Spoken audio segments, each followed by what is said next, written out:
චාව් එහෙනම් කට්ටියටම. ඔන්න ඉතින් අද මගේ හවස් වරුවක් ගෙවුන විදිහ තමා මේ ව්ලොග් එකේ තියෙන්නේ. දැන් ඉතින් මුලින්ම කරන්න යන්නේ උයන්න තමයි.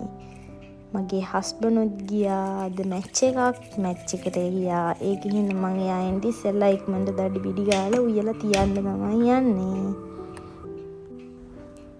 මුලින්ම ඉතින් හාල් ටික සෝදලා හොඳට ඊට පස්සේ ලිපේ තියාගත්තා ඒක. අද මම හදන්න යන්නේ පරිප්පු උයලා සැමන් තෙල් දාලා මැල්ලුමක්. ඔය තුන ඉතින් හදාගන්න යන්නේ. පරිප්පු ටිකත් ඔය විදියට හොඳට සෝදගෙන ඊට පස්සේ ඉතින් ලූණු, අවමිරිස්, කරපිංචා, තක්කලි, රම්පේ ඔක්කොම ටික කපා ගත්තා. ඒ අතරතුර බත් එකත් ඉදිලා. ඔන්න ඔය විදිහට බත් එකත් හොඳට කූරු ගාගත්තා. කැට නැතුව යන්න හොඳට කූරු ගාගත්ත බත් එකත්. ඊට පස්සේ ඉතින් දැන් පරිප්පු එක තමයි හදන්න යන්නේ. පරිප්පු එකටත් ඔය වගේ 3-5 කහ, ලූණු, අවමිරිස්, රාම්පේ, කරපිංචා ඔක්කොම ටික දාගෙන ඒකත් උයාගෙන තමයි යන්නේ. මම පරිප්පු එක උයන්නේ ওই විදිහට වතුරෙන් තැම්බෙන්න තියලා ඊට පස්සේ තමයි මම කිරි දාන්නේ. කිරි දාලා එහෙම තමයි මම ටෙම්පරාදු කරගන්නේ.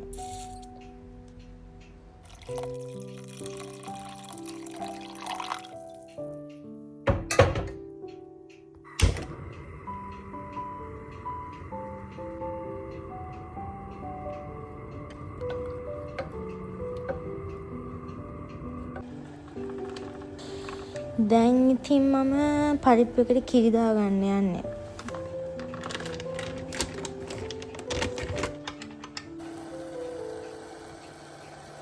මම ওই විදිහට පිටි ටිකක් දිය කරගෙන උණු වතුර දාලා හොඳට දිය කරගෙන පරිප්පු එකට දාගන්නවා.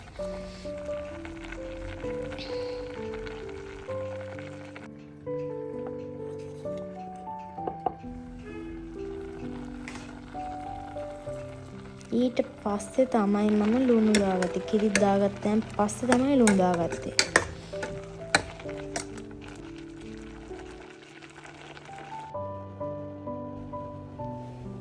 දැන් පරිප්පු එකට ටෙම්පරාදුවක් දාගන්න යන්නේ.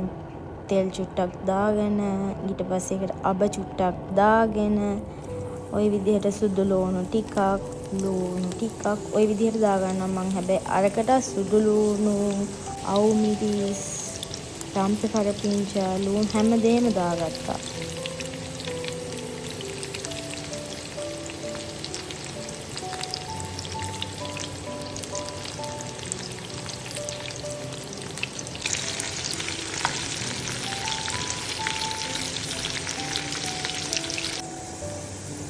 ඊට පස්සේ ඉතින් ලුණු මේවා ටික ඔක්කොම බැදුනන් පස්සේ මම කෑලි මිරිස් දාගන්නවා. කෑලි මිරිස් ටිකක් විතර දාගෙන ඊට පස්සේ ඔන්න ඔය විදිහට ඒ ටෙම්පරාදුව පරිප්පු එකට දාගන්නවා.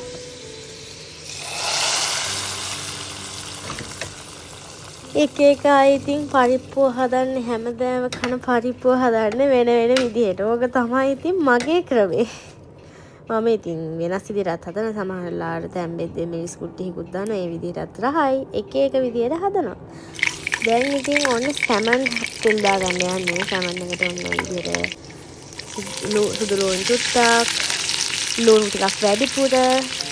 මොකද මගේ හපි බෝලේ හරි ආසයි. ලුණු ටිකක් හැපෙන්න කරෝල වලට, සැමන් වලට, ඒ වගේ දේවල් වලට තෙල් දාන දේවල් වලට දාලා කන්න හරි ආසයි. ඒක නිසා ඔන්න ඔය විදිහට ලුණු ටික වැඩිපුර දාලා හදනවා සැමන් එක.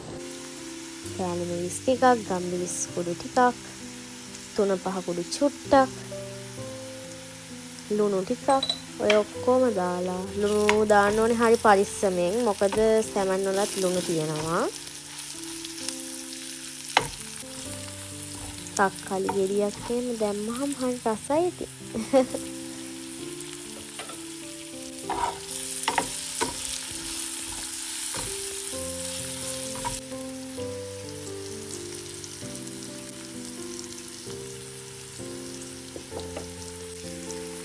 දැන් ඉතින් සැමන් එක දාගත්තා.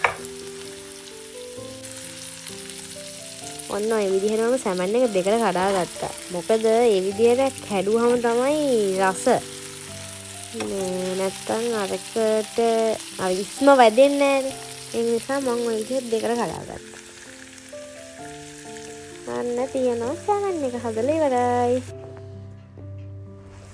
දැන් ඉතින් මම පොල් ඩෙසිකට් කුඩු ගත්තේ. ඩෙසිකට් කුඩු කහ චුට්ටක් ගම්මිරිස් කුඩු ටිකක් ලුණු ටිකක් ඔය විදිහට දාගත්තා. ලුණු මිරිස් ඔක්කොම දාගෙන හොඳට අනාගෙන ඊට පස්සේ මැල්ලුම් එකක් දාලා ඔන්න ඔය විදිහට ඒකට තෙල් චුට්ටක් විතර දාලා ටෙම්පරාදු කරගන්න. මේ විදිහටත් රහයි. පොල් ටිකක් හැබැයි වැඩි වෙලා වගේ. පොල් වල වඩා පොල් තියෙනවා. ඒක චුට්ටක් වෙනමනේ හදාගත්තේ. ඒකින්ද පොල් එක අනාගත්තේ වෙනම. ඒකින්ද ටිකක් වැඩි වුණා වගේ කිමක් නෑ. රසයි ආ.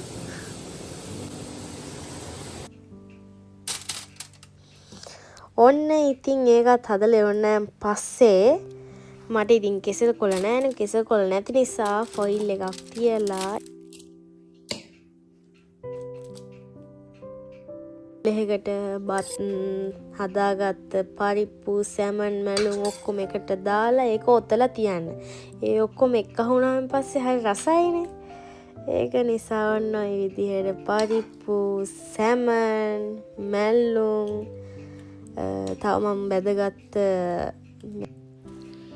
මස් අඹරලා හදාගත්ත ඩ්‍රම් ස්ටික් ටිකකුත් තිබ්බා.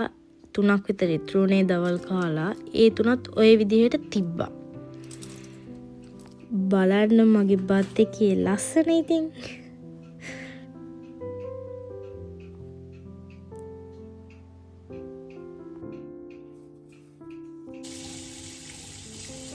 ඊට පස්සේ ඉතින් හස්බන්ඩ් එනකම් මම වොෂ් එකක් දාලා හැම හිටියා.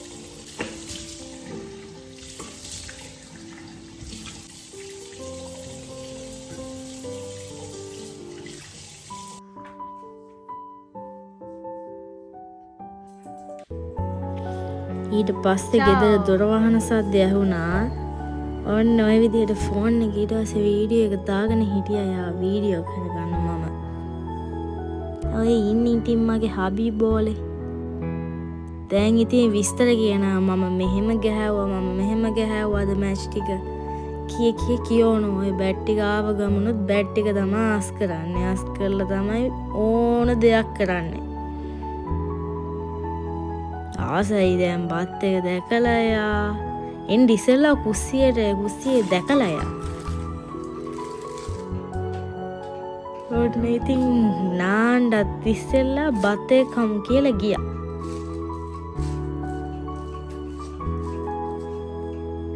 දැන් ඉතින් පළවෙනි කට කෑවෙන් පස්සේ බලමු මෙයා කියන ප්‍රතිචාර කොහොමද කියලා.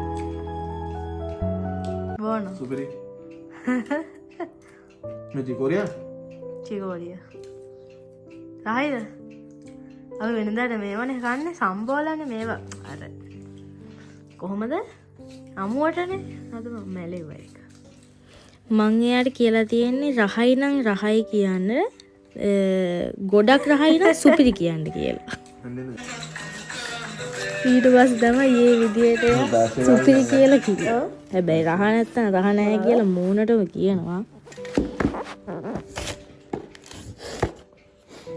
ඊට පස්සේ ඉතින් අපි දෙන්නම දැන් කන්න යන්නේ. මමත් ඉඳගත්තා. අපි දෙන්නම කන්න යන්නේ. අද වෙනස් විදිහක්. පොතල තිබ්බම. අන්න වෙනස් විදිහක් ගන්න ගෙදර ඉඳන්. ඔය ආසයිනේ. මට තනිය යන්න බෑ නැත්තම් කෙහෙල් කොලයක් කපාගෙන යනවා යාට.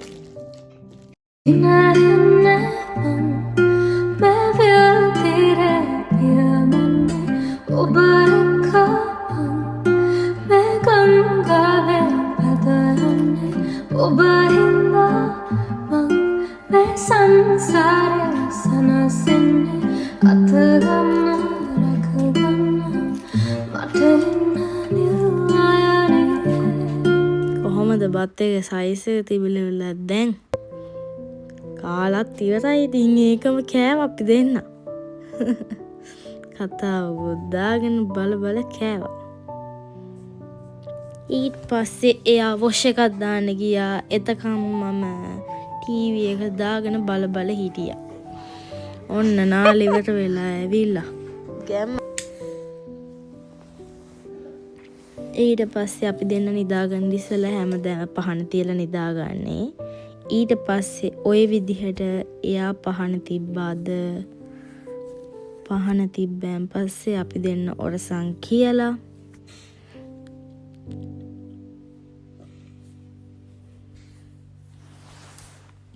එයා මට ওই විදිහට හැමදාම එයාගේ අතින් පිතා පුත්‍රයා දාලා කිස් එකක් දෙනවා ජේසු ගාව ඉඳන්.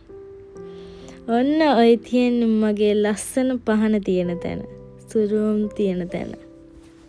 Ciao. Ciao. Buonanotte. වීඩියෝ එක බලලා channel එක subscribe කරන්න, සූස්තරේ page එක like කරන්න, සූස්තරේ YouTube channel එක subscribe කරන්න, සූස්තරේ TikTok එකේ follow කරන්න, වර්ෂා අංජලි TikTok එකේ follow කරන්න, වර්ෂා සත්සන් Facebook එකේ follow කරන්න, ලහින් නිෂාන් follow කරන්න. ජය වේවා. ආදරේ ජේසු පීඩයි බුස්සන්නයි. සතුටින් ඉන්න ඕනා.